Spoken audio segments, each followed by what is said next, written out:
All right. Oh, you know what? I'm going to make sure, because I forgot to make sure I was out of our internet. That way we hopefully don't have internet issues tonight.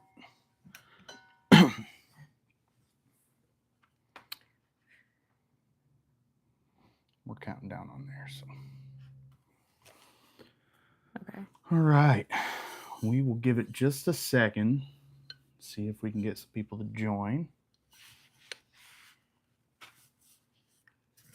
Let's see. Let us know if you've been out fishing, if you've been catching anything, because we sure haven't.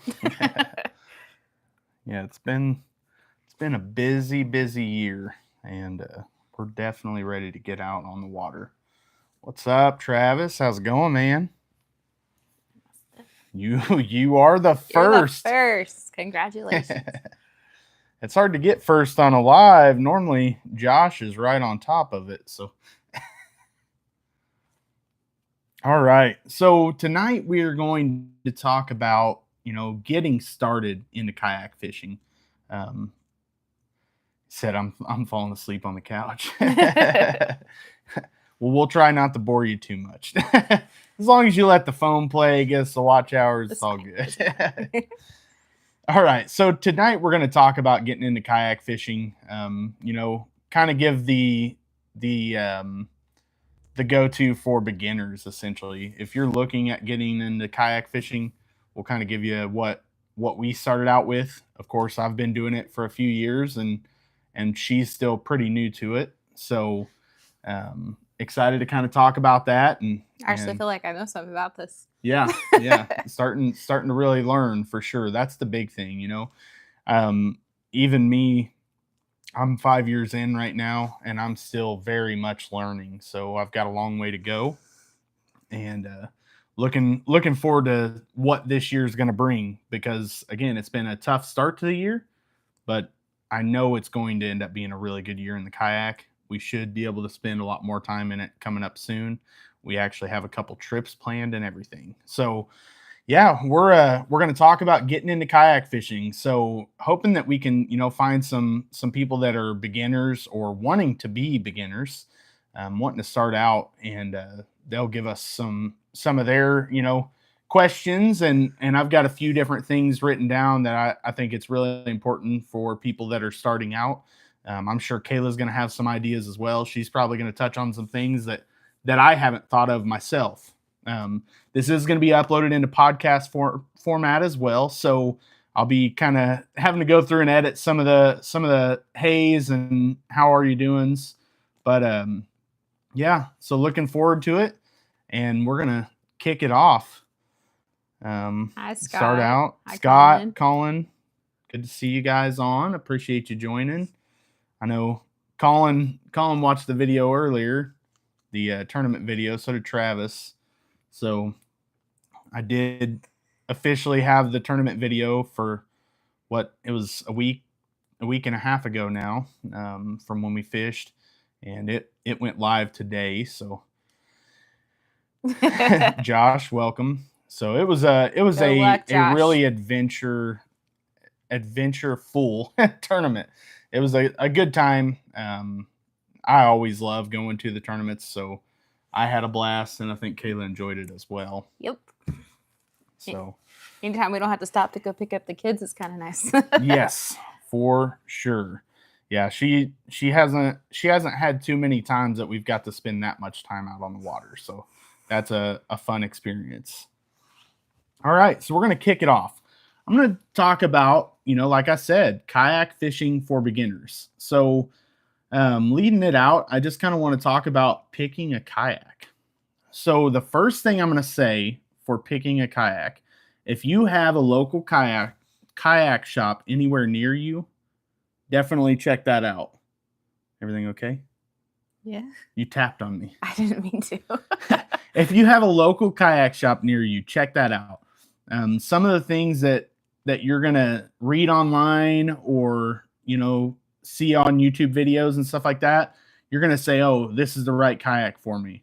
Seeing the kayak in person makes a world of difference. If you have a local kayak shop, go check out what they have. And sometimes they even have demo days. I know my buddy James over at Midwest Kayak Company. If you're in the Missouri, Southern Illinois area, you should definitely check out his shop. He does demos as well. And he has a pretty good selection of kayaks on the floor, including he has some set up where you can actually get in them in the shop and just get a feel for what the kayak feels like. But there is nothing like getting a kayak on the water to really learn what it's going to feel like in, when you're with it. So sometimes people jump to purchasing that first kayak, not understanding what their real needs are. So, we're all going to kind of go into it with what our thoughts are. Again, like I said, if you're watching YouTube videos, I can say I watched a lot of videos leading up to buying my first kayak. And there were kayaks that I was like, oh, I really want that. And some of those kayaks, had I started out with them, I may have not been happy. So one of the first things I'm going to talk about when buying a kayak is weight. And that's the weight of the kayak. Some of these kayaks are really, really heavy. So I'll say I'm really interested in a Native Titan X. They're sweet kayaks. But that kayak weighs like 160 pounds or 140 pounds without the drive, without the seat. That's a very, very heavy kayak.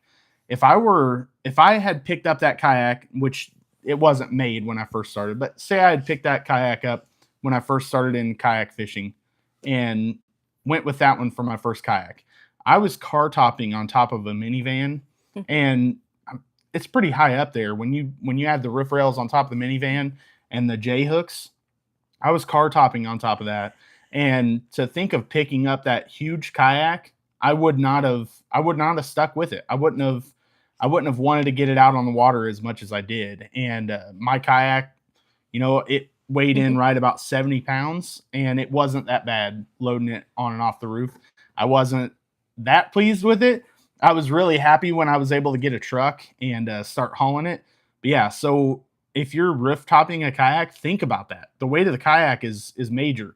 Or if your only access points are access points where you're going to be dragging it, do you want a really heavy kayak? Now you can get wheels, and that's an option that you can add to it. And I'll kind of talk about some of the options as well a little bit further into this video.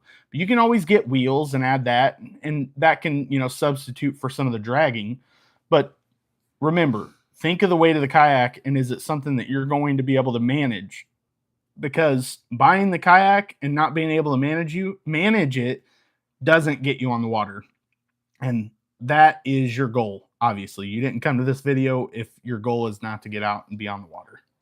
I think one of the biggest things for me on which kayak is the right kayak for you to start out with is I see a lot of people get on there and they're like, hey, what kayak should I start out with stuff? And you have all these opinions and they're all listing like kayaks that are like $3,000, $5,000 and stuff. And that's just, it's not the truth. You don't have to start out with a $3,000 kayak, and you don't have to start out with, I don't know, I mean, even a $2,000, $1,500 kayak. Like start out with what you can afford, because kayak fishing, as much as I love it, it is not for everybody. And the kayak stability and all that stuff will make a lot of difference, but just get out there and try it, because you're going to know if you like it or not. And then you can slowly invest and move up. I hate seeing people discourage people saying, well, you need to spend this much, or it's just not going to be worth it for you, because that's not true. And I know that for a fact, because my first fishing kayak was $50, and it was not pretty, and it was not stable, and it was an adventure. But because of that, I knew that I liked it enough to keep investing and going up more. So yeah. So that was one of the things I was going to talk about too. I know a lot of people talk down on cheap kayaks. I am not recommending that you just go out and buy a cheap kayak. Travis is talking about Marketplace is a fantastic place to shop. It is. You can find some quality kayaks for a good price. But again, like she said, we got a $50 kayak from a yard sale. And that was what got her on the water for the first time. We actually bought it for my boy because he had been kayak fishing with me a decent amount at one point. Need to get him back out on the water. But we bought it for him. and that's where she actually started. She started using his kayak on our first kayak fishing date. No, I used the tandem on the she used first, a but tandem that one was kayak. really big. So I had the tandem to start out with because that's what we had. We just went on adventures, and I would throw a kid up front or two, and we would paddle around. And so that was my kayak before we started the fishing thing. Yep. So I fished in it, but as soon as we got that one, I was like, it would be a whole lot better because it's a whole lot shorter. The tandem is giant and a lot harder to paddle around. And it was kind of set up for fishing. You know how they call kayaks nowadays a fishing kayak if they have one rod holder. You know, they're a fishing kayak. But that was, you know, what got her on the water and made her fall in love with kayak fishing. So, you know, sometimes the saying of buy once, cry once, and I threw that on, you know, here are my notes. That's what a lot of people say, buy once, cry once. I'm not going to say that's not a bad idea for people that are invested into it. If you are 100% sure kayak fishing is going to be the thing for you, and you say, hey, I want to get the best kayak that I can afford right now, and, you know, get in one that's going to keep me on the water for years. If you feel invested in it, go for it. Buy the Old Town Autopilot that you're really looking at, or the, you know, the Native Titan X, or the New Canoe Unlimited. You know, go for those kayaks that you are 100% sure are going to last you a long time. But if you're not positive, there is nothing wrong with hitting a local yard sale and getting in a kayak that will get you on the water. There's nothing wrong with going to Walmart and buying a cheap lifetime kayak, especially when they're running a sale on them. You know, you can get some pretty stinking cheap. And getting on the water. Get something you can afford to get on the water and decide if it is the right thing for you. For us, it was 100% the right thing. I started out in a Vibe Seaghost. So not a bottom of the line kayak, not a top of the line kayak. It's a, you know, mid-range fishing kayak. So it was a great starter kayak for me. Paddles really, really well. Pretty stable. Not the most stable, but pretty stable if you're sitting. It's not one that you're going to be standing up and fishing out of. But, you know, that was one of the things that was a concern for me when I wanted to get into kayak fishing, was something that was going to be stable enough. I'm not just turning it over on the water. So, which is going to lead into the next thing that I want to talk about, and that is the weight capacity of the kayak. So we talked about the weight of the kayak being really important, but the weight capacity is really important as well. So for me, I'm a bigger guy. I'm 6'2". I weigh about 260. So I have to have a kayak that's going to be able to support my weight, plus all the fishing gear. All the fishing poles. All the rods. I got a black pack in there. I've got, you know, multiple tackle boxes. You know, if I add a trolling motor with a battery, that's all that weight as well. So when you're looking at kayaks, you'll see that they'll talk about the weight capacity of the kayak. And if the just a minute, Emily. If the weight capacity of a kayak says, you know, 300 pounds, and you weigh 250 pounds, guess what? That is not the right kayak for you.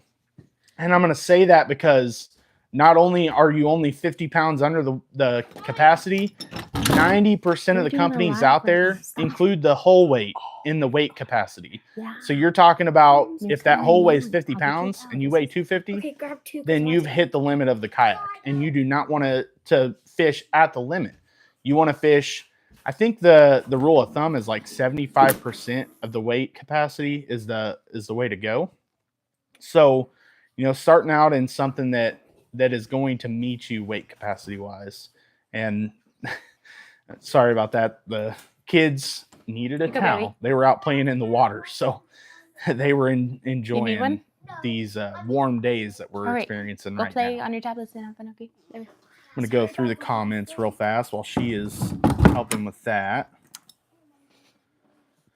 Yeah, Colin says do a ton of research with your situation. He made a decision that he thought was going to work out right for him that did not. So he ended up, you know, making a last minute switch to a kayak that was better suited for him. And it's a big thing. That's what I'm saying, guys. If you have a local paddle shop and you're looking at a quality kayak, if you have a local paddle shop, go out and talk to the guys who run it.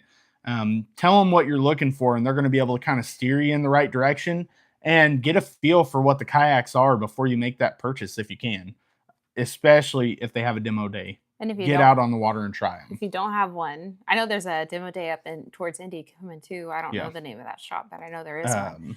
But if you don't have, I know the name of it. I can't think of it. Moving Water Outfitters. So that one's more up towards Indy. Yep. Anyways, if you don't have like a local kayak shop or something, find a local kayaker. Like most of them, don't get me wrong, you have your bad ones and all of them, but most of us are all about community. And I'll show you mine. I'll let you ride in if you want to. Yes. We're a family here, so ask for help. Yeah. Most of my friends have said, hey, if you want to see what this kayak's like, you can get in it anytime. So I would say there's a good chance that they'll let you do that. I know some of the local fishing clubs will sometimes do like little meetups, and that's exactly what they have. Everyone will bring their kayaks and let some of the new people that are interested to come out and try.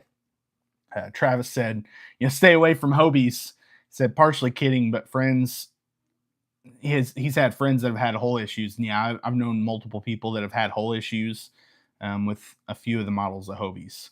So it's not something I'm going to recommend. I know Hobies are great kayaks, not something that works for me. It's not the kayak for me. So yeah, it's kind of one of those, be aware of recalls that they're dealing with, be aware of the companies, especially like certain years and certain models of some kayaks, know that there are going to be issues with them. So especially if you're buying a used one, you better make sure that that's not one that is going to have, some issues, because a lot of times the warranties on the hull are not transferable. So be aware of what issues you may face, and be aware that if you do face a major issue like hull damage, you're going to be the one having to pay to fix that if it is fixable. I thought you meant hole, like a hole. Hull.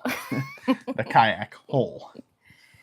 So the next is going to be size, and that kind of goes in weight as well. Finding out the size that's going to work for you. For me, again, I'm 6'2". A 10-foot kayak is doable, but it's not comfortable for me. I need at least an 11-foot kayak so I can really stretch my legs out in it. That's really, really important to me. For her, if she had a 14-foot Hobie, that would be really awkward for her at 5'3". That would be one that wouldn't be the most comfortable kayak. Yeah, wouldn't be the most comfortable kayak for her. She doesn't need a giant kayak. So the 10'6" Old Town PDL Sportsman has worked out great for her. Her legs can reach. She does have to have the seat pretty far forward. Yeah. But she did get some seat risers. Yep. And those are really nice. I like those. That's good. I also feel like you're like sometimes in the pedal ones, it kind of feels like you're like on the floor with your feet in an awkward position. And this makes you more like you're just seated, like more like a pedaling a bike-ish sort of, versus like sitting on the floor. I don't know how to explain that. Only if you've like been in one, you'll understand that. But like sitting on the floor and trying to pedal up is what it felt like at first with my seat risers. It's more of like just a regular seat. And so yeah, so you're leaning back a little bit, and this kind of straightened the seat out. It raised the back of the seat up more. So helped her out there. She was able to actually scoot the seat back a little bit during our last tournament because the seat risers have helped. I'm actually going to be adding some seat risers to my kayak as well. Just having that ability to be a little bit higher makes standing a little bit easier. Something that we're looking at as upgrades for our kayaks. So yeah, but size is really important. Think of where you're going to be storing the kayak. That's another thing that was big for us. I knew how much space I had in our garage that we have. I knew how much space I had. So I said, well, I can have up to a 12-foot kayak, but it would take up all like an entire wall. So I went with an 11-foot kayak because it fit good. There were 13-foot kayaks around the same price. The Vibe Seaghost 130 was around the same price as the 110 that I picked up. But I knew that I didn't have the room for that 13-foot kayak to be able to keep it inside. And my goal is to keep the kayak stored out of the weather. So think of your space. If you're living in an apartment building and you don't have any storage outside, you may have to think about an inflatable kayak or something along the lines of that. Think of what's going to work for where you're going to store it as well, because that is another very important thing. If you buy a big kayak, but you have nowhere to put it, what do you do with it when you don't have it on your vehicle? And there are going to be times you're not going to want it on your vehicle. What's next? I don't know. Got anything? All right. So next, I'm going to talk about stability. And I've seen that Scott has brought that up multiple times. And that is something a lot of people think of when they're looking at getting into kayak fishing. They're like, hey, I want the most stable kayak. I want a kayak that's stable enough I can stand in. Stability is very, very important. So what kind of stability are you looking for? Are you looking for a kayak that has great primary stability or secondary stability? So there are two different stabilities in your kayak. Your primary stability is when you first sit down in your kayak and you get it on the water and you kind of move and the kayak wobbles. Sometimes you'll feel that kayak wobble, and when you're first getting on the water, those first couple wobbles are like, oh, it's about to tip over on me. But then when you hit a certain point, the secondary stability kicks in and the kayak stops wobbling. It stops having that give, and so you're going to want a kayak. If you're standing up, to me, your secondary stability is the most important thing, because having a little bit of wobble as you're standing is not that big of a deal. But when you go to set a hook, if you don't have good, solid secondary stability, then you might turn yourself over in that hook set, especially if you're setting a hook on something like, a Texas rig where you're really driving it home, or a frog. You're going to want something that has good secondary stability. So, the guys in the old towns, those things have solid secondary stability. I know Kayla's in one as well, so she's not tested the stability yet. That's going to be coming. Really windy every time we got out. Like, I'm not talking like a little bit of wind. I'm talking like 20 to 30 mile per hour winds when we've gone out. I'm not going to test stability when I'm fighting wind. yeah. In all fairness, I mean, I'm sure most of you guys have experienced the same thing. It's been a crazy windy year, so we've dealt with it every time that we've been on the water. So I see Granville says he's on his lunch break. So definitely appreciate you jumping on while you're on break. Yeah, he's talking about Hobie having issues as well. So Travis says he's in an Old Town 106 PDL also, and it's an awesome kayak. And yeah, they're great kayaks. Shout out to Old Town. He said if Old Town sponsors him, maybe he'll fish out of an AP 136. That would be cool. Old Town, if you're watching, you probably are, because my wife is going to be famous in one of your kayaks. That's right. If you're watching, you can sponsor Kayla and Travis over at Mrs. SWIO or the Classy Kayaker. Depends on what platform you're on. They won't let me change it on Facebook. So sponsor the Classy Kayaker on YouTube and multiple other platforms, and sponsor that fishing noob, and hook them up with some awesome kayaks. It'd be great. I'm sure that either one of them would be okay with the new Old Town Pro, the Sportsman Pro.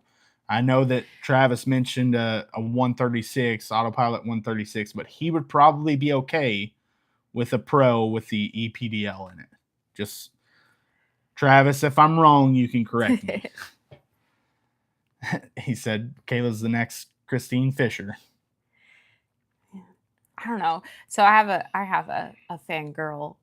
I don't know. I guess I can't say. I don't know how to say that right. But I'm fangirling over a different kayak fisher woman. That she's pretty cool. I don't know. I'm sure Christine Fisher's super kind. You can shout her out. well, I don't know. Her name is, I don't know. I'm trying to think of like what her, I don't know if she even has a YouTube. I know she's on TikTok, and I know that she is on Instagram, and her name is Bait Barbie, and she is super cool, and she seems super kind, and I love watching her videos. So that's what I'm going for. But she was just at the Bass Mast Her too. Bass Yeah. Mast, whatever. Yeah. It's kind of hard to right. say. And so I know she's going places too. So I'm going to where she's going. Chase after the dream, y'all. Hey, there's Fish Snack. Nice to have you on here, man. Hey. We're excited about our trip to Tennessee, so thanks for giving a little bit of a insight to that river. We're going to be going to Tennessee here in a month and a half now. We're really not too far from it, so that'll be fun. So yeah, nice having you guys on. And those that are watching, if you know somebody who wants to try kayak fishing, please share the video for us. Yes. It would be really great, because I know a lot of you on here are already pretty efficient in that, but we are hoping to reach new people, new audiences, and create a community. So do us a favor and share it for us. Yeah, and if you're on, go ahead and like the video. It looks like we got 8 people watching and 5 likes. So jump on and like the video. We appreciate that. Yeah, we are excited. It'll be fun. It's going to be a fun trip. We've got a few friends coming with us, so it'll just be cool. It'll be an experiencing a new river. Kayla has still not caught a smallmouth. So I know that you said, it's not the best place for smallmouth. Hopefully she can go out and catch her first smallmouth there, and then like a month later we'll be in Minnesota chasing some big ones, and hopefully she'll get the feel for smallmouth in Tennessee. And I mean, who knows, maybe land some pretty good ones there too, and then really get on some big ones in Minnesota. You never know. If he's close to that, maybe we'll go up a day before and he can show us how to catch some. Yeah. Catch them, or a day after, I don't know. Yeah. So we also, I didn't tell Kayla this, but we've got a friend that lives up in Minnesota. So when we go up there, he is actually wanting to meet us. His name is Bill Lape, and he's wanting to meet us to fish with us up there. And he's going to be there for the days that we pre-fish and everything. And he's hoping to put us on some pike while we're there too, which would be another cool fish to catch. She's probably a little nervous because pike have teeth. I don't want to catch fish with teeth. Good. Thank you. All right. So yeah, like Kayla said, we would love it if you share this video. We definitely want to continue growing our audience. It's really important. We're hoping to really grow this YouTube career. I want to see it be more than what it is right now, and sharing it to new audiences that are looking for this kind of content is the best way to grow. Yeah, Casting Faith podcast said it's going to happen. That's right. Super excited to see growth here. So the next thing I want to talk about is propulsion. So you need to think about what kind of propulsion is going to work for you. Granville says the muskie was huge. Oh, that would have been so cool to have landed that fish. Mm-hmm. I'm going to do it hopefully this year. That was a surprise one though. She had literally just texted me and said she caught her fish, and I was reading my watch when I seen that fish come up and hit it, and man, my mind wasn't there. I seen it hit and I immediately tried to set the hook. But yeah, so the next topic is going to be propulsion, and how do you want to power your kayak? If you're looking for a kayak that you're going to paddle, so not everyone's going to get into this, and like Kayla was talking earlier, spend the kind of money that it takes to get a pedal kayak or to motorize a kayak. Now, I know there are cheaper options in motorizing kayaks, but not all the cheaper options are really the most efficient either. So some people are going to get into it and want to paddle. Some people are going to be, true on paddling. And then some people are going to get into it because, hey, I can afford a paddle kayak now, and maybe I can make upgrades down the road, which is what I did. So getting a kayak, if you're going to paddle it, you need a kayak that's going to be able to paddle well. Mm-hmm. So a huge thing for me, my kayak had a rudder on it, and huge. You guys, if you watch my videos for the previous couple years in the Vibe, you'll see I almost always had my paddle just sitting in my lap. Sometimes I even had it strapped to the side of the kayak while I was going down banks.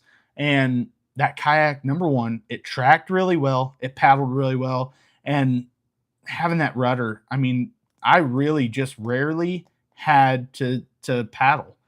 Obviously when I was going against the wind, I had to, but I rarely had to paddle, and that was a huge thing for me. Having that rudder was huge for me, and it was a very easy paddling kayak. Handled the river really well. I've had tournaments where I've went 9 miles in a tournament. That is a ton of paddling, and that kayak could do it efficiently. So if you're looking for a kayak to paddle, make sure that you're getting kayaks that are a little bit longer, a little bit narrower. You're not going to look at a super wide kayak like one of the Old Town PDLs or something like that and think, oh yeah, this is a kayak I'm going to paddle around. Obviously a PDL you're not going to paddle, but some of those real wide kayaks, they will paddle okay, but for long distances, you're not going to want to do that. So think of that. Yeah, the rudder, if you're doing a paddle kayak, is definitely huge in my opinion, because I did not have that in any of mine. And while some were easier to keep straight than others were literally, if the wind blew, I was just in a circle. Yep. And that was frustrating. And that's enough to discourage anybody who's starting out to not want to be out there and do it. And I mean, I know there's things that can help with that, but a rudder I think is really important if you're looking to just go with a paddle kayak. Granville, I really appreciate you watching. Thank you very much. Enjoy your rest of your night at work. Yeah, so the Casting Faith podcast said they still want to see the $25 flea market trolling motor on the Lifetime Tamarack. Yeah, I definitely want to see that. I'm excited to see that in action. I mean, you can't beat a $25 trolling motor if it ends up not working out for you. I mean, obviously you're not really out any kind of money. So things, yeah, so. No joke. I want to see that kayak in action. Yeah, I am excited to see that. Like, you got to show me video. Hopefully I'll join you on the water and I'll let you tow me around. How does that sound?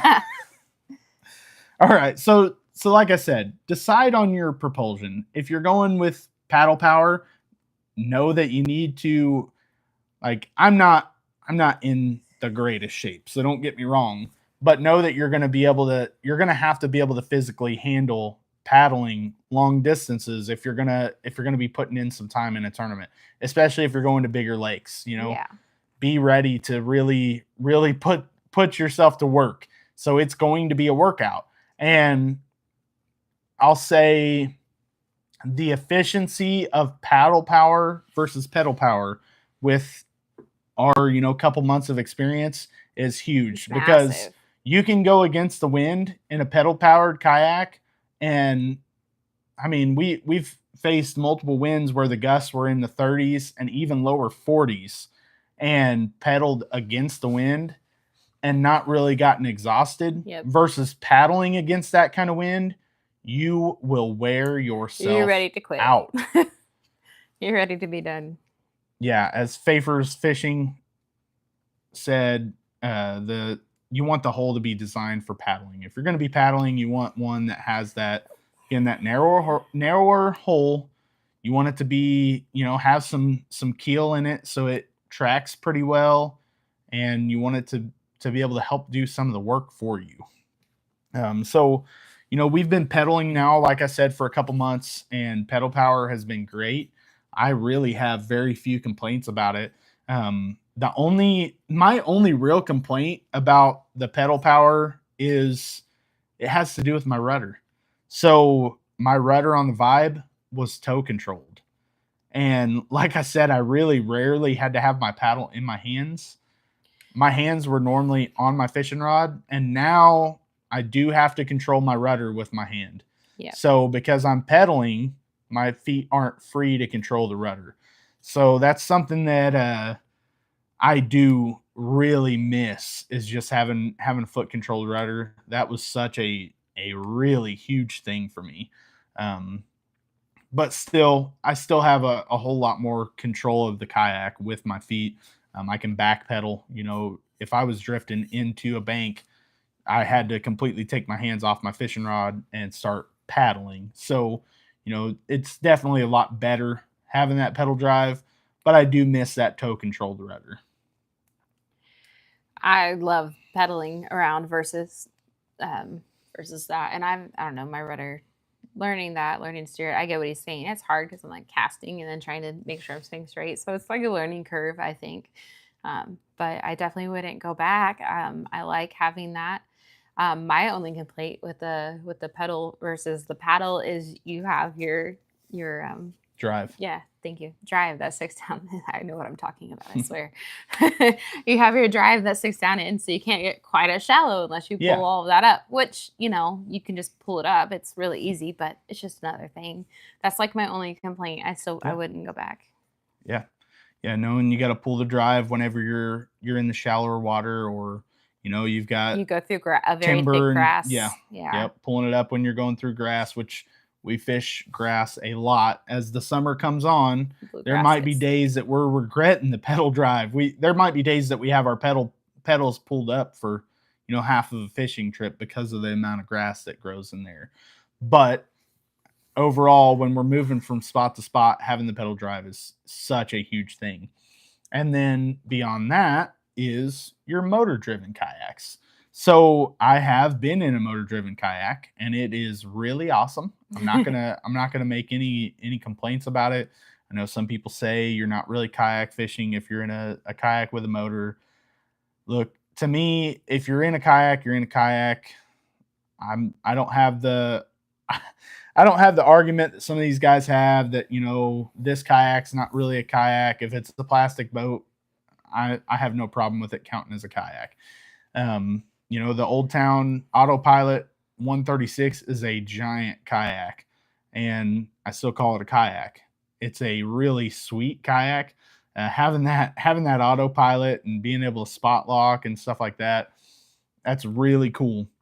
But you know, even my buddy who's in a wilderness system, I think it's like a 136 or something like that, the new wilderness systems kayak, you know, he's going to have a front mounted trolling motor on there as well. And I mean, it's a sweet option to have, like I said, to be able to spot lock in place.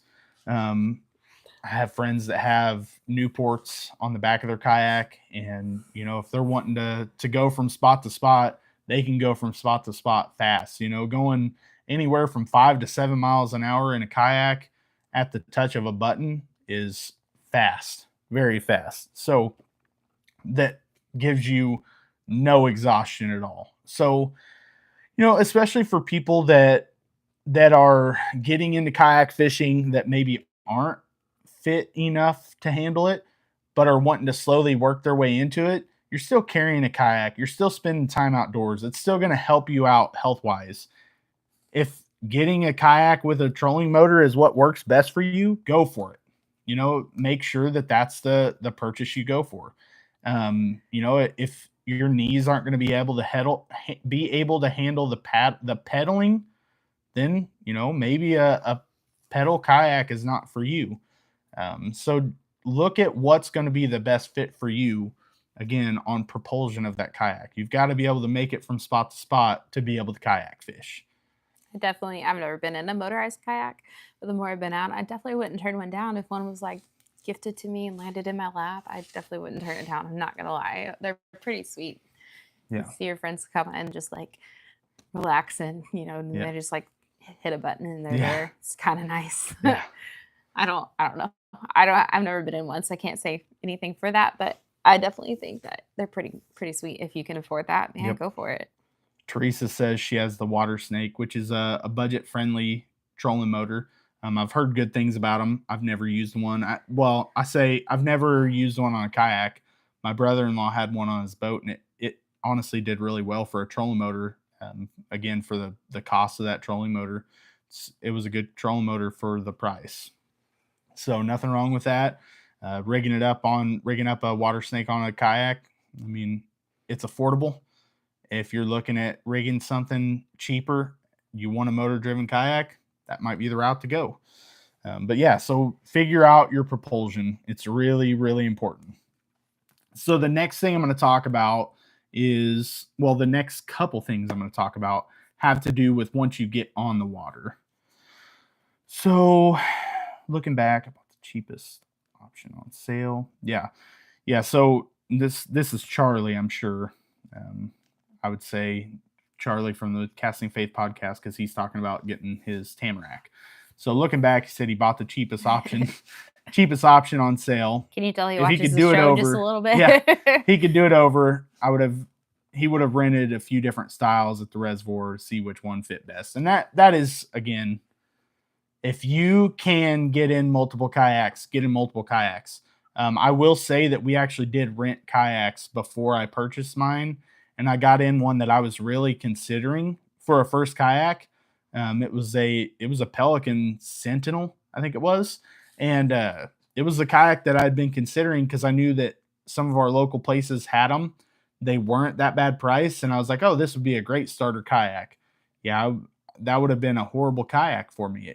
I would have been very tippy in it. I'm not saying I wouldn't have fished out of it, because I would have, but it would have been a whole lot worse than what the kayak I started out with was. So It's paddling about them. yeah, Sun Dolphin, Boston. I've actually heard those are some of the worst paddling kayaks, is those Sun Dolphin bosses. So I'm sure that was brutal. No, I know everybody kind of disses on Lifetime, and I've got to say the Lifetime that I have, that was kind of like the third one that I got into. I love that thing. I will probably, I may need to sell it, but if not, I'll probably keep it just in case we need a basic one, or to have, I like offering to take people out and stuff. So I have no problem with it. The seat's comfortable. I'm actually probably going to do a walkthrough video of it soon, just because I know everybody disses it, but I think it's a good option if you're looking for something more in that range. Chris says he's rocked it for 1 year. Yep. Nothing wrong with that. Yeah. I mean, again, get the kayak that will get you on the water. So her kayak was a Lifetime, I think, Teton Pro. So I think it's the same one that fishing noob actually had. I'm pretty sure when I looked at twins? I looked at his video and yeah, it was a great handling kayak, really. And the seat was comfortable, because a lot of people talk about the seat. That seat was just fine. Like I sat in it for so that's like the mid-level, again, kind of mid-level beginner kayak. So it was a good one. I know the Tamarack is the lower level. Then they have the Tamarack Pro, which is a little bit better too. I'm not sure which one Charlie's in, if he was in a regular Tamarack or a Tamarack Pro. Probably the cheapest one, according to him. Yeah, and I mean, I know a lot of people that started out in those kayaks, and they are like one of the most modded kayaks, because they were cheap. Yeah, he thinks it's the regular one. Yep, nothing wrong with that. Teresa said she put a motor on hers when she was stuck out at Bluegrass, and a bass boat had to pull her in. Yeah, no joke. Yeah, that you can definitely get stuck out there. So there's my buddy Bill. So Minnesota yak fishing. Said his wife started with him in a Lifetime Teton. Bought him one for his birthday. So yeah, I mean, it was a great kayak for her. So I liked it. It handled well. Had a lot of room. Yeah. I don't know. I was comfortable in it. Yeah, she never tried standing in it either. But she could have, I think. I did here and there. I just was a chicken. You'll learn that about me. I'm partially scared of everything. She's slowly getting into the standing thing. It's gonna end up happening. The next thing you know, she's probably barely gonna sit down in the kayak. Charlie said he's always 10 to 15 feet behind his buddies. Yeah, I mean, it's a 10-foot kayak. So, it probably spins, I'm sure, in the wind. The paddle makes a world of difference. Yep. I will strongly suggest spending a lot more money on a paddle than just a cheap Walmart one. Even for a cheap kayak, get a way better paddle, and you'll notice a huge difference in the the paddling. I'm going to tell you right now, Charlie, a good one to start out with, a great paddle that's not going to break the bank is a Bending Branches Whisper. I paddled with that one for 4 years, and it's a great paddle. Handles really well, holds up really well. It's not that heavy, so it's not going to exhaust you. But a good paddle makes a world of difference. Right now, I think I have a Werner paddle that came with the kayak, and those are really good paddles too. I'm not going to tell you about how much those cost because they're a lot. But yeah, Bending Branches makes some really awesome paddles. They have some really affordable ones that are still good paddles. If I was going to recommend any paddles, it would be Bending Branches. My buddy that owns the kayak shop, again, he carries Bending Branches as well. That's what his personal paddles are also. Is that wooden one? And yeah, he has one of the really nice Bending Branches. It's one of them that has really the wooden blades. Oh man, it's beautiful. It's a sweet kayak. Like that blade kind of pops itself back out of the water when you're paddling. I did get to use it. He let me borrow it when we were at the Kayak Adventure Series. He knows what he's doing. He's trying to sell his stuff. He actually wasn't a dealer for Bending Branches at the time. He knew. It's a sweet paddle. But I strongly recommend Bending Branches. And I learned about them through Dan from I can't even remember what the name of his channel is, but it is, if you look up kayak fishing, or if you look up kayaking on YouTube, you're going to find some of Dan's videos. He's out of California. I cannot remember what his channel is, but it's really one of the best. If you're looking for a kayak resource, not necessarily kayak fishing, some of his older videos had that in it, but a kayak resource, if you want to learn paddling and stuff like that, Dan's channel is one of the best. Love his channel. But yeah, so the Whisper is a great kayak paddle. I think it's like $70, somewhere around there, 70 to 80. It's aluminum, and it paddles really well. Yeah, definitely. I'll send you a link to it. It's a great paddle. It will make a big difference in your time on the water. Again, those cheap paddles will wear you out. You don't even realize it, but cheap paddles will wear you out. And she didn't have an expensive paddle, but she had a higher end, cheaper paddle. And that's the big thing. When you're going with a paddle, go with the best paddle you can afford, for sure, because it makes a bigger difference than what most people would imagine. Anything else? So I'm going to go on to gear next. So the next thing I'm going to talk about, or the next couple things I'm going to talk about, are going to do with when you get to the water, being on the water. Number one, I'm going to say it time and time again. Charlie, like I said, I listened to the podcast earlier today, and you talked about it. Wear your PFD.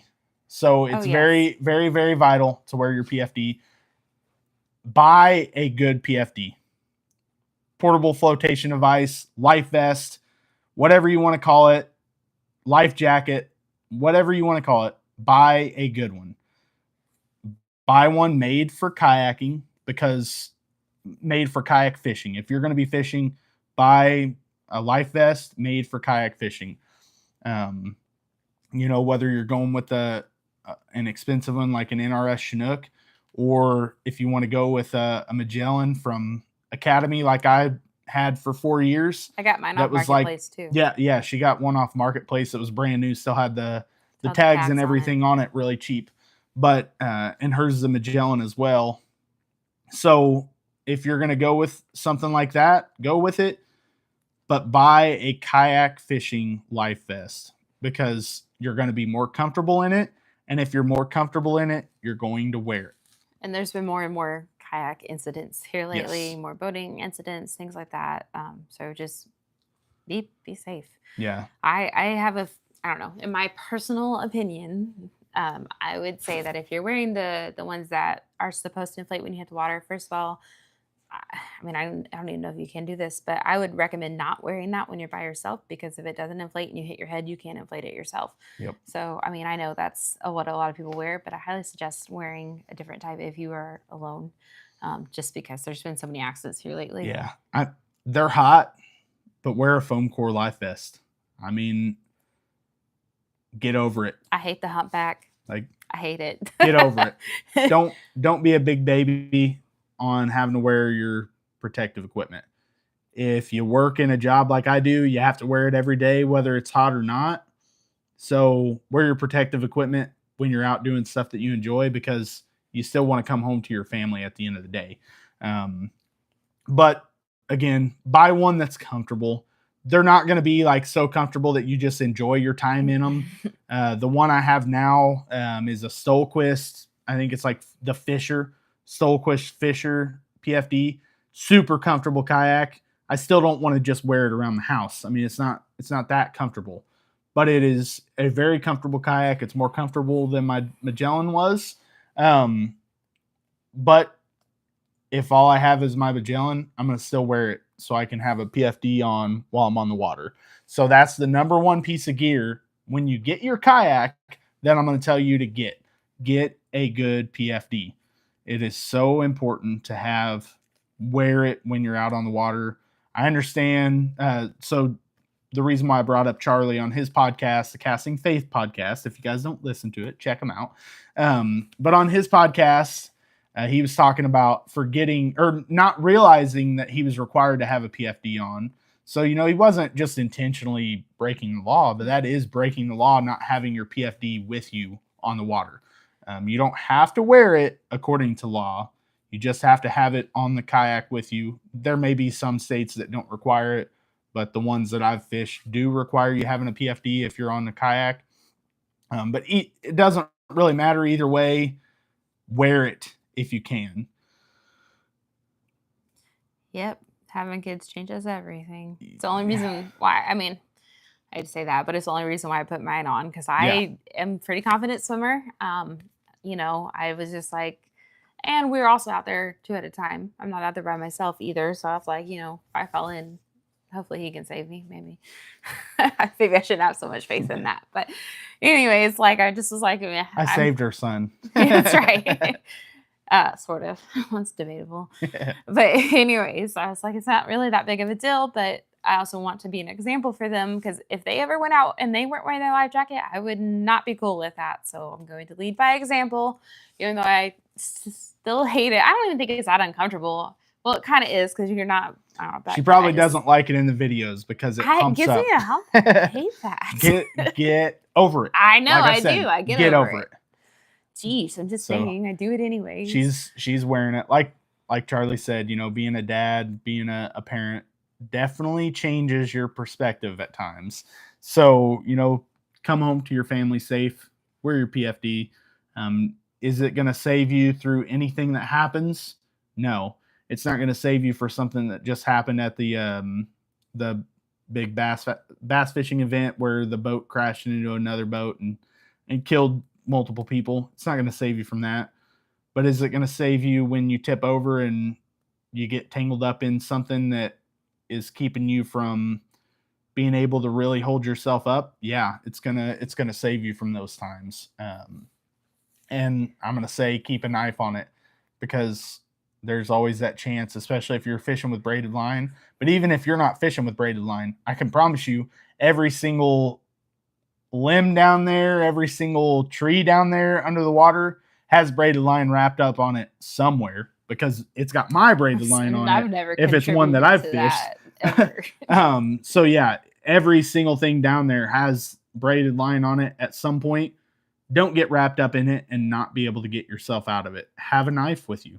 I always have a knife on my PFD. I have a knife in my pocket as well. I keep multiple with me for that in case of emergency kind of event. So the next thing I'm going to talk on is something that I strongly suggest you do after you get your kayak and start spending some time in it. So the first thing I'm going to say,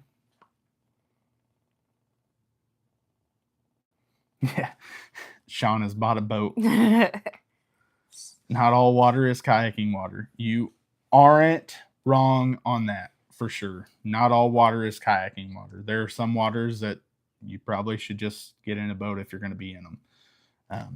Oh yeah, there's definitely places I would never go out on a kayak. Yeah. Now there are people that will go out like in the ocean in these like gigantic waves in their little bitty kayak. That stresses me out. What are y'all doing? But they do it, and they've lived so far. I don't know how, but they have. But I definitely agree. All right. So yeah. So the next thing I'm going to talk about is once you've bought your kayak and you've decided it's time to start adding things to it. Before you add things to it, a lot of people are already, as they're putting the kayak in their cart on, I can't even think of the name of the online fishing e-shop, whatever it is. I can't even remember what it is. If Travis is on here, he'll tell me. Exactly. But, I agree. But he said anything with sharks is not kind. I agree. Kayla's scared of anything with teeth. She doesn't want to be where there's alligators or anything. I'm working on overcoming some of my fears, guys. So we're working on it. Yeah, I can't think of the online kayak retailer that's really big. Travis knows that he's actually a part of their pro staff. But if you're on there putting a kayak in your cart right now and you're putting all the gear in your cart along with it, clear out all the gear off of there. Obviously, if you already have a kayak and you already know what you like, that's fine. But if you're not sure yet, if you're just buying your first kayak and you think I'm going to get every Yak Attack accessory that they make, don't. Put it back. Go out in your kayak with just the kayak, a few fishing rods, probably go ahead and get a net. That would be one thing I'm going to tell you. It's always good to have, in my opinion. Some people would rather not have a net, but in my opinion, it's good to have a net. So get your net, but leave all the other kayak gear out until you've spent some time in the kayak. Because, Echo. Why in the world could I not think of that? Yeah, Eco Fishing Shop. So spend some time. Travis, you can drop a link. I wouldn't. I mean, I have no problem if you want to drop your. Yeah, he said, I have an affiliate. I have no problem with you dropping your link in here. But yeah, so if you're looking, if you're throwing a kayak in your cart at Eco Fishing Shop, go for it, but take all the other gear besides a good paddle out of your cart because you don't need it. Get out on the water in your kayak. Spend some time in that kayak on the water with a few rods, with the things that you know you're going to have on the water for fishing. Spend some time in that kayak with that, then start adding accessories. Don't just start out and buy the black pack with 10 rod holders and all the different rod holders that you want to mount on all your tracks and all the track accessories that you see out there. Number one, when you first start fishing in a kayak and you have 10 rod holders behind you, you're going to find out real fast when you backlash, your first 20 casts of a bait caster and have to go put all 10 of those rods back in the truck because you don't have any line on them that you can recover. If you're going out on the water for the first couple times in a kayak, I promise you are going to hit one of the rods or something that's behind you and catch on that and cause the biggest backlash you've ever seen in your life. It will happen in a kayak. Or a cup holder. Now that's something if you're like, hey, I have to have a cup holder, go for it. Get a cup holder. You can get those pretty cheap, and it's not a mod that's going to take up a lot of space. I was going to say I would start out with that front rod holder. I wouldn't, because that's super handy to have right there. It is nice, but a lot of people don't use those at all. There are a lot of people. Look at a lot of different kayak fishermen you see that don't have one up there. I love having a front rod holder. I have one on my front track. Yes, but yeah, I have one on my front track, and I love it. Yeah, Paul said cup holders are his best friend. He has multiple. Yeah, he has multiple cup holders on his kayak. Kayla has to have a cup holder. It's very important for her because she needs something to put her drink in. I don't. I do keep a water in my kayak with me, but I don't have to have anything. Yeah. So Charlie said the same thing for lures. So Charlie and Paul, you guys would get along together because that's where Paul's putting all his. If you look at Paul's cup holders after a day of fishing, I've seen them. I've seen them. They are full of stuff. So yeah, That's but right. most of the things, yeah. Mine's Coke Zero. Gotta have morning coffee. Happier. I like my morning coffee. I don't drink it a lot of times on the kayak. No, he doesn't. He doesn't drink, period, on the kayak or eat. Slightly unhealthy, but we're working on it. I'm like, here, take a water bottle. I struggle. I will try to keep a water on me, especially in the summer months. Normally I'll keep a couple waters on me, but actually making myself drink them is the hard thing because especially during a tournament, all I'm thinking about is making another cast. When I'm tournament fishing, it's like the more casts I make, the more chance I have of landing a fish. And oh, hey, I just went 8 hours without a single drink of water. Can't make a cast if you have is that why my throat is dry right now? Yeah. So Sean actually told me that. He said, hold off on finding a new coffee company until what we have coming. So I'm excited about that. Casting Faith Podcast is partnering Do not forget candy with a coffee company. Yeah. If you're a diabetic, remember candy. So yeah. So keep obviously if you have health issues or something like that, be aware of that and try to have things to help take care of yourself on the water as well. Drink your water, guys. It's important. I mean, water is very important. I'm not going to say that it's not. I neglect it like I should not. You should drink your water as much as you can when you're on the kayak because it's very, very, very important. Water is key. Yes, it is. I'm 100% wrong in not drinking. Yeah, it's fine. It doesn't bother me at all, Travis. Drop that link. Yeah, so water doesn't, I just don't think to drink it when I'm fishing a tournament because all I'm thinking about is making another cast.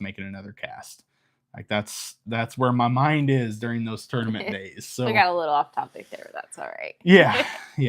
Well, I mean, we're still kind of talking about being on the kayak.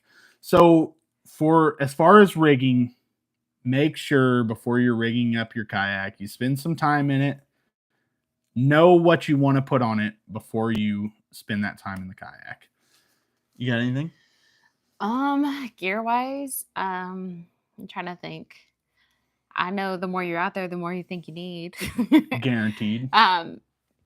Another reason why I think it's important to kind of hold off on like getting your gear. Like I said, there's a few things I'm like kind of like, I don't know, if you start out with it, you start out with it. Is because you need to know the space of your kayak. Big time. I don't have tracks on the back of mine. Yes. And so there's certain issues that I've ran into with the gear that I already had from my other ones. So things like that, not buying all that up front can save you like some time and money. Because you're going to know like your kayak, you're going to know where your tracks are and you're going to know where you need things and all that good stuff. So waiting is definitely helpful. And you don't have to have a lot of gear to go out because the first few times I went out with my fishing rod, probably one of his, so I had more than one. And then and it was, guys, I'm talking like Walmart fishing rod. I started with a Walmart Zepco. That was probably 15 years old. Yeah. Because we've been married for 15 years this year. Yeah. So it's probably 15 years old. Probably bought it when we were dating. Yeah. Honestly. Yeah. Ages and stuff like that. So you don't have to rush into anything. I'm all about like, I just feel like everybody's starting to push all of this stuff and makes everybody feel like they have to have it to start out with. And you don't have to have it to start out with. Yeah. Like you just go out and spend time in the water. I don't know. I'm pretty passionate about letting people know that you don't have to have all that junk because I feel like a lot of people are getting discouraged and a lot of this generation thinks that they got to have thousands of dollars worth of stuff to get outside. And that's not true. Yeah. So Travis and Charlie were both talking about a milk crate. You know, when you go to look at a kayak crate, you don't have to go with a Blackpak. You can go with a milk crate and rig them up. There are multiple videos on YouTube, like tons of videos on YouTube on how to rig up a milk crate. I even seen I think it was the bearded dad fishing that he rigged a crock holder for his. I thought that was hilarious. So you could fit all your needs, even your Crocs, Yeah, which would have been so helpful for him. yeah, no joke. So yeah, so if you need to go with a cheaper crate, a milk crate works. Rig it up how you want it. There are tons of accessories that you can buy nowadays that are set up for a milk crate on the kayak. We're kind of lucky right now. We've got our friends that run Honey's Hideout. Check them out, honeyshideout.com. So they are now 3D printing accessories. And so her seat risers that she had are from Honey's Hideout. The seat risers that I'm getting are from Honey's Hideout. You can get cheap kayak accessories by knowing people that have 3D printers. You know, you can check out honeyshideout.com. If you've got an Old Town and you're looking for seat risers, they are very affordable through his website. A bunch of different kayak seat risers. The Vibe, they're getting a lot of different accessories. They've got a little tool holder right now that they're making. I'm gonna have them make some tracks for her kayak because I do want to have some tracks on the back of it for her light. You know, that's something kind of like wobbling. Yeah, we've got it bungeed in. Yeah, it's just her light is essentially bungeed on when we go in the kayaks in the mornings. And that's I guess another accessory I'll throw out there that's good to have is have a light. If you're going to be doing any kayaking after dark, and you might not plan on doing kayaking after dark, you might plan on, well, as soon as it starts to get a little bit darker, I don't need to be out on the water. And then at 9 o'clock at night, catch a 6-pound bass. So it happens. Trust me, have a light so you're prepared to fish in the dark, because again, one of those things that's most states require it if you're going to be fishing at nighttime, after sunset or before sunrise, to have a 360 light. So get a light. You don't have to get an expensive one. You just have to have a 360 light. We have Yak Attack Visipoles. So they are on the higher end, but they're what work for us. They have flags on them as well for when we're on bigger water, just to kind of make us more visible. I want to do that very soon because I would really like Kayla wants to add an anchor to her kayak pretty bad. I'll add one to my kayak again. I had one for the Vibe. I really rarely use an anchor myself. Some people use an anchor a lot, but yeah. So when I was fixing that Texas rig, it would have been nice to be able to stay in one place. Yeah, so a lot of people are using the retractable dog leashes and making anchors out of them, and it's a great thing. So yeah, that's a good idea. I mean, so many affordable mods. Yeah, I really want to add an anchor wizard. It's one of those mods that I'm working myself towards, but you know, we're just slowly adding things as we go. Kids. It's expensive. Yeah, man. If I could have all the gear I want. So I'm still in the process of working on my shed too, that I've got to finish out. If I could have all the gear that I wanted, you guys would see my back wall right now would not be inside the house. It would be out in our shed, and it would be an entire lure wall that was fully rigged with Dadfish tackle and 12 Oaks custom lures, and all the stuff that we love would be completely outfitted behind us. We would have our fishing rods back there. But we would have to sell a couple kids to do this. But we're just not there yet. You know, it's going to be one of those things that we're slowly building as we go. So, especially since we're trying to travel a lot more this year too. So it'll be slow going. So Minnesota Yak Fishing said when we come up there, he'll show us how he has his kayak rigged up for multiple anchor types. Yeah, definitely. We appreciate that. Again, we're adding things as we go. So looking forward to that. I even have things that I really want to add now too, which is weird because it's just like, whatever, let's just go. But now I'm like, no, I really want this. There is something that, so, you know, like I've said, we're working on growing this YouTube channel. I want it to continue to grow.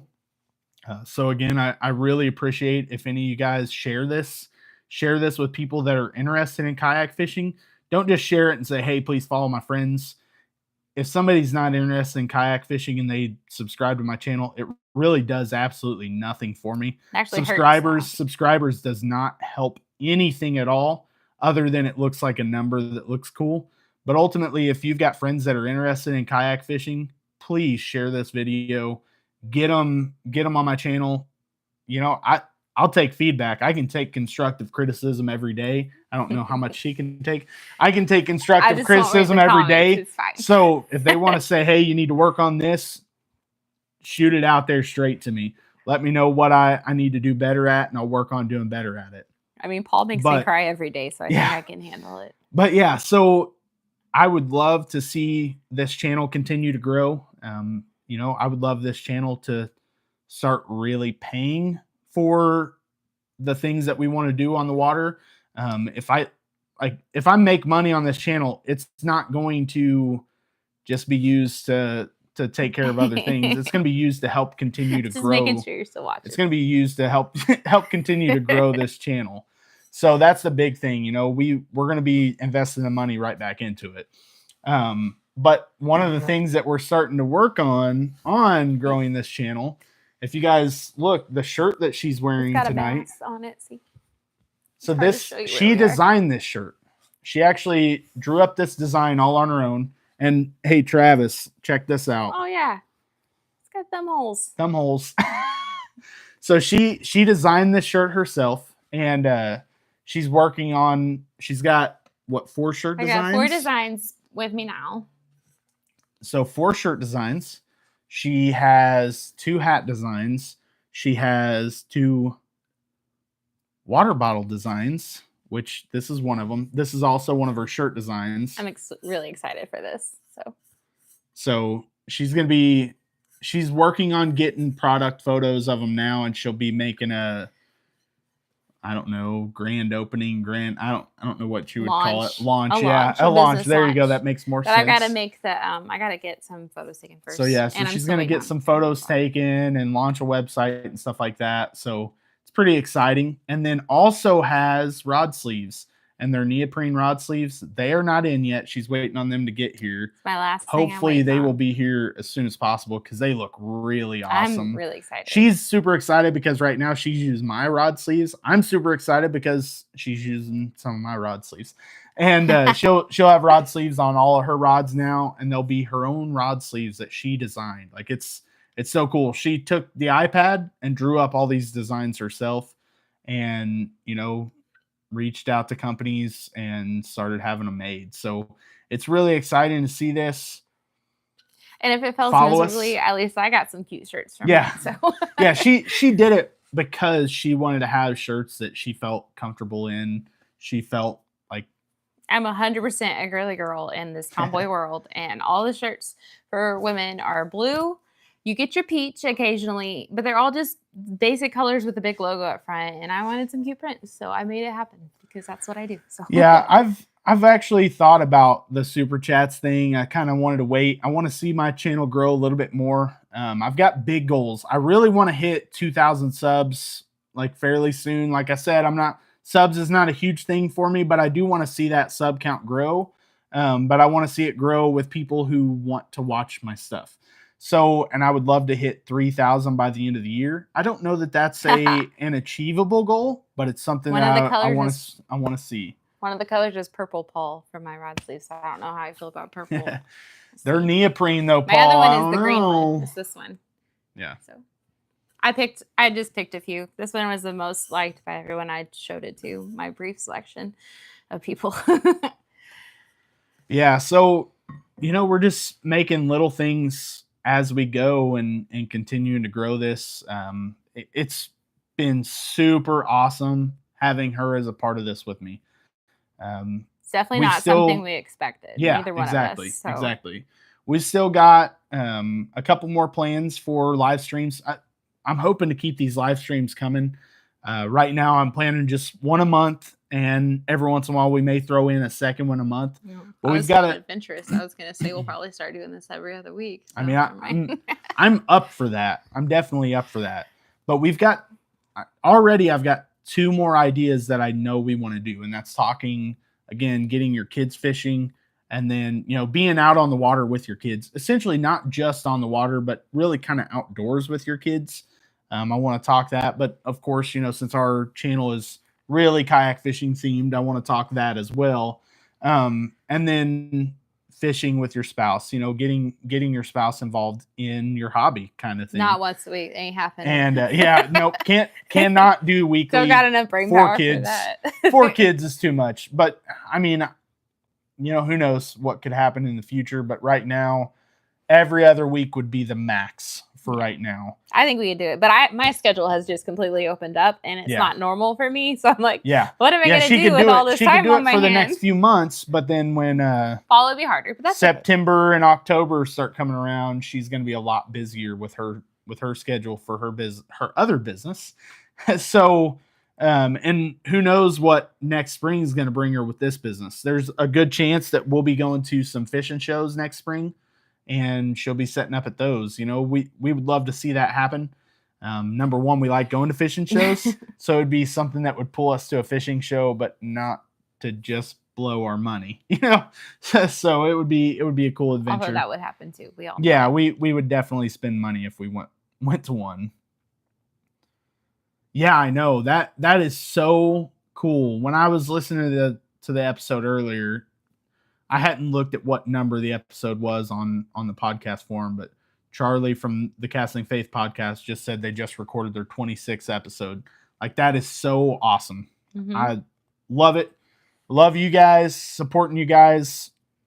I listen to every episode. I like every single post you make on Instagram, and like every single story that you share on Instagram, because I mean, I'm supporting people who believe the way I believe. I'm supporting people that are friends. And I mean, you guys are supporting me too, and I really appreciate it. But I love the podcast. It's been amazing. Glad I found it. Enjoy every episode. You guys make me laugh so much. I don't know if you guys have ever heard of them. There's another podcast that I'll listen to, and it's called the Smalley Talk Podcast. And you guys are a tame version of the guys who are on the Smalley Talk podcast. That's what I'll say.